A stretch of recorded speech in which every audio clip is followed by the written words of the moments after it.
Australian side is virtually that, expected to appear in the second test at Wigan on Saturday. And the Australians, one change, in fact, from the first test would only be in the substitutes. Wally Lewis and Ray Brown taking the 14 and 15 shirts. And for Mal Meninga, it's a memorable return perhaps to Hull. He started the tour here with a try and 7 goals in the first game. He also got a try and 8 goals in the first test at Boothbury Park. This Hull side is of course the one which took the Challenge Cup final in a replay at Elland Road last May, and they currently lead the Slalom Lager Championship First Division. They've got everything on their plates tonight. Steve Rogers the kick-off, and the ball picked up on that far side by Denahara. It's almost a suspicion of a knock-on, but now Keith Bridges up to play the ball. Experienced hooker, of course, from Featherstone Rovers and Bradford Northern. Hull in possession again, Bridges the first man, and coming up there was Lee Crooks. Surprising to see Lee Crooks in the Hull side tonight, because only yesterday he was declared unfit to continue with the Great Britain squad. Lovely kick through, and very good play indeed by the Hull loose forward, Mick Crane. Lee Crooks, very popular young favourite here, only 19 years of age, and got a lot to offer this game of rugby league. As Lee Crooks, who's in possession once more. Great cheers going up all around there. Now the touch judge on this side is on the field, and not surprising, punches being flung left, right and centre. Again, Boyd was in the middle of it, and so was Lee Crooks. And the touch judge immediately came to intervene. The referee was on the spot. Gets the original ball back from the crowd. Honest lads here in Hull. The fans of the Early Birds, as they're known. And a crunching tackle by Rod Reddy. Oof! And a fist flung, touch judge is on again. Tempers very, very frayed indeed, and that was Paul Rose just swinging an arm at Rod Reddy, who'd made the tackle on him. Now what is Mr Holsworth going to do about it? He's going to give a penalty to Australia. Well, that was fairly obvious, nothing more. He merely points the finger at Rose. They're trying to get that ball out to Growth. Mal Meninga, who's in possession at the moment, it never quite got as far as Eric Growth. Always a roar of expectancy goes up whenever either of those two players does it. Nice work, good play by Proctor.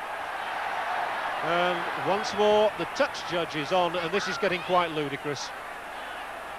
We've had barely 11 minutes of this game. That's 5 times the touch judges have been called onto the pitch, trying to snaffle it away to Kerry Boosted. 5 tackles, as Boosted will play the ball back. Sterling's looking for it and gets it. A little kick through. Oh, it could be a good one. Oh, it hits the foot of the post, and it's a Hull player that... Paul Rose that time, who's done some fine work up front, Paul Rose.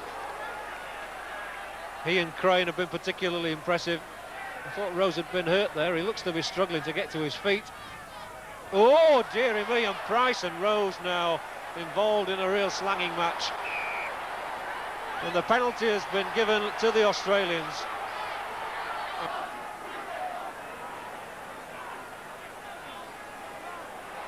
Oh, it's like a cauldron out here, and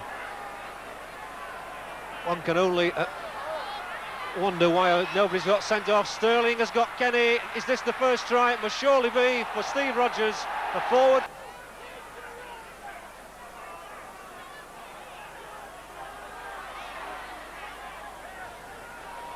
Well, the first run there was by Wayne Proctor. The second one by Crane. There's a real glutton for work tonight. Topless making a good break, getting the ball inside to Steve Evans, who's got tremendous pace. What a roar will go up here if they could get a try. It must have been knocked forward. Again, he goes like a bull, and it takes a bull-like tackle to get him down. Sterling trying to work it with Young, almost gets through in the gap. Krilic comes up and led good support, so did Boyd. Legs going a bit there, and Boyd, who's got a real hot head, tussling, and he's left his opponent down on the ground. And now an interception. Has Dean got the legs to go all the way? He's cut back inside. Good tackle by Brentnall. And it's Hull who've got the ball.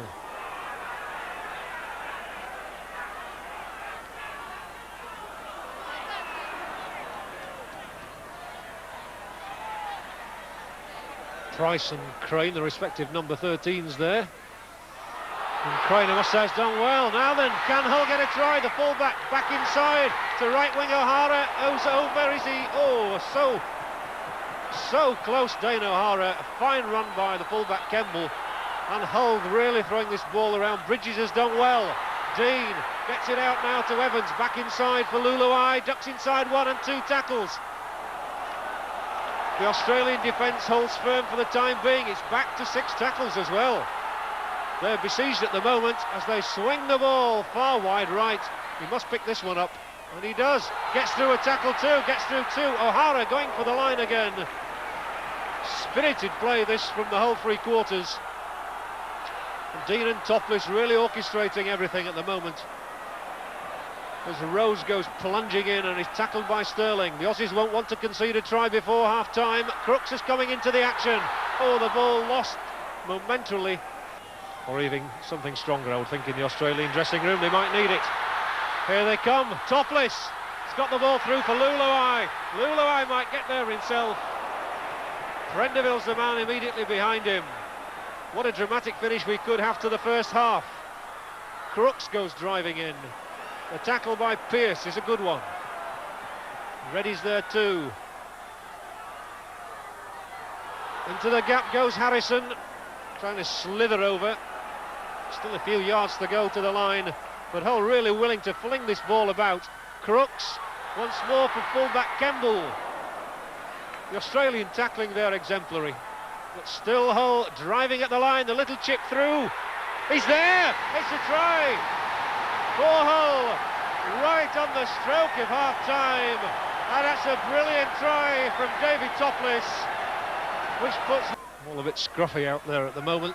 Sterling tries to bring some semblance of order to it. Now Reddy's gone well. Good running, and Brett Kenny, oh, the pass wasn't a good one. He was too far behind Meninga, too far ahead of Rogers, but he's still got possession. Steve Rogers showing what a good centre he is, and getting the pass into Peter Sterling. Sterling got 2 tries at Hull Kingston Rovers. If he can get his man in here for Australia, as he has indeed, and Boosted has got the try. And it's out on the Australian side for Sterling. It goes round the blind side. And the penalty given there against Ray Price. I think even John Holds was having a go. They're trying to separate. Rose it was then coming into it. Topless here again, the try scorer.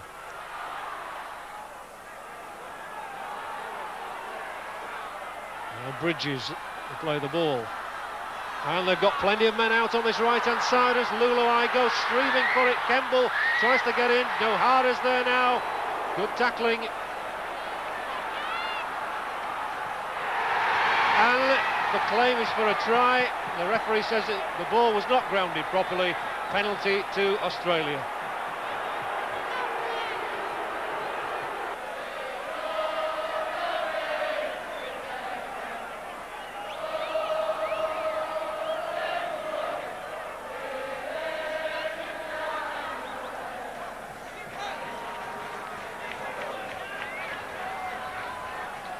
David Topless had a change of shorts, perhaps to bring him extra luck. He's whiter than white at the moment, unlike the rest of them out there. It's out on the Hull side again, and Topless has just got his shorts dirty, and the Australians have the ball. That was Kenny, who was up quickly to get possession for Australia. He's had a quiet match, really, as Brett Kenny, but he was seen to good evidence then. Reddy's fought 1 tackle off. No, he hasn't. Stuck at it well then, did Crooks. Aided by Luluai. Sterling. There could well be a big gap here if Pearce can get the ball away, as he does, to Meninga, who's off down that touchline, and tackle from Kemble. He's got the ball back inside though to Growth. That was brilliant football by the Australians. First of all by Sterling, then by Meninga going down the touchline, and finally by Eric Growth, who got the touch. So 14 minutes of this second half gone, and the Australians have registered 2 tries in those 14 minutes. But they're still a point behind unless Meninga.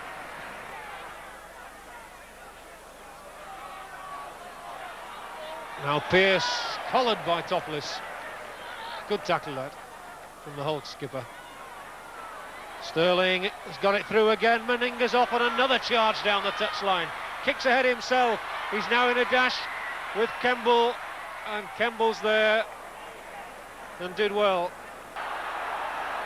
So Australia retained possession, but that wasn't the slickest handling they've shown on this tour. Sterling, and through the gap. What a tremendous run by Rod Reddy. Very, very good to him. He's still got it, so Australians might yet get something here. And the ball being flung about all over the place as Pearce gets in. 5 tackles gone. And they'd love to get a third try and actually edge in front. Young now driving for the line. Back inside for Sterling. And now for Kenny. Flings it out wide. Meninga, it's picked up by Boosted, who's charging over. And Boosted. Pearce not had the running chances tonight that he's had in previous games. Sterling. Sterling's had a superb second half, he really has. And I think he'll cling on to his test place all right, despite Mortimer's claims. Now Krilic back inside for Reddy, and Reddy still going. He's been superb too. Rodgers has Growth outside him. Can Rodgers get in? With his brute strength he can. Eric Growth, and the Australians leap in the air. They know that that could well have sealed it. Growth.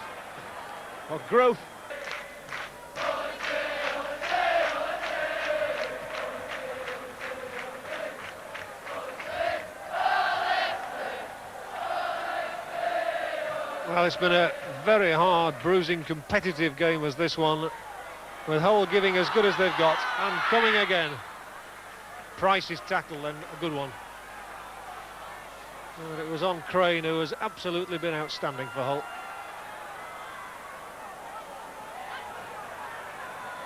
Topless.